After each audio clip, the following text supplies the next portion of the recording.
Hey, welcome to my channel. My name is Alexandria. I am a registered nurse and a freelance health content writer. And today I'm going to be talking about how to choose your pay rates as a freelance health content writer. If you like what you hear, please subscribe to this channel. So I've mentioned in a couple of other videos before that setting your rates is really important, especially in the beginning when you are just kind of getting your feet wet with getting clients for health content writing assignments. And also, when you want to grow and scale your business, a lot of people have the goal of achieving a six-figure salary through their business, and that's great.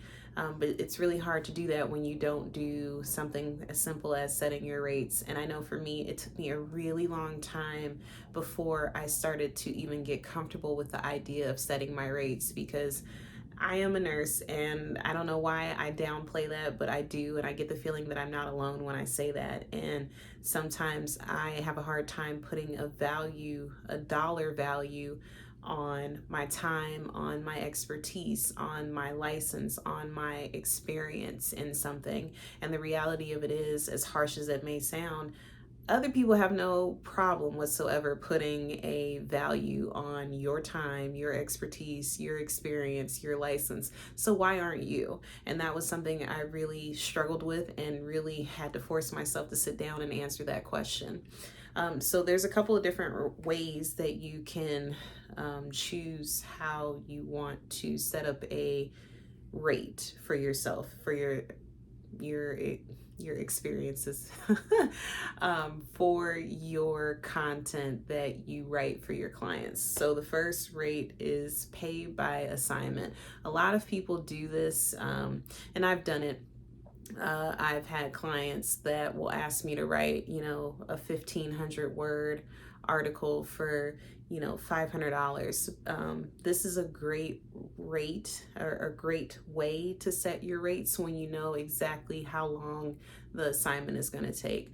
I knew that, for example, with that particular client, the assignments were almost always the same. It was something related to a medical condition, or risk factors for, or how to manage a condition at home. And so the structure of those articles were almost always the same. I knew exactly, what sources my client would and would not accept as reliable places to get more information about these different conditions and how to manage them at home.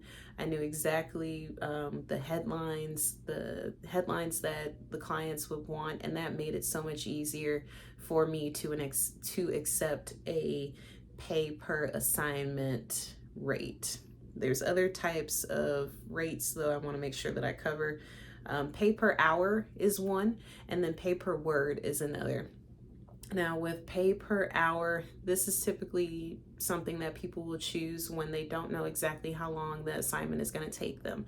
So, roughly speaking, they'll choose a pay rate that they think they should be paid by the hour. And again, as the freelance writer, as the business owner, there's no right or wrong answer for you. I mean, obviously, it's a good idea if you know people who are in the freelance writing space who don't mind, if they've been doing it for a while, telling you or sharing with you some of their pay per hour rates. This may help you better gauge what potential clients are willing to pay based on your experience, based on your experience with patients, based on your experience with writing, based on your license, based on how long you've been a freelance writer. And much like nursing, being a freelance writer for a solid year or two is really about all that you need for someone to really take you seriously with paying you more than if you were just starting out. Now, with the pay per word, I don't see this very often, but some people still are using this in the sense that they are really offering to pay you per word. This is not the worst way to get paid because you're still getting paid, right?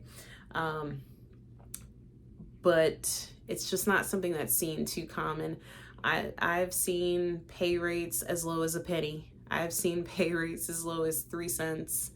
I've seen pay rates as great as $1.50 a word, $2 a word, even $3 a word. It just depends on the client and how much money they are allocating to getting freelance writers to write health content. And also beware that when you have clients who are paying that much per hour, they may have a number of people who are, itching to write for them. So be ready to defend why you're the best candidate when those clients do come with writing opportunities, especially if you don't know the editors and if you've never written for them before.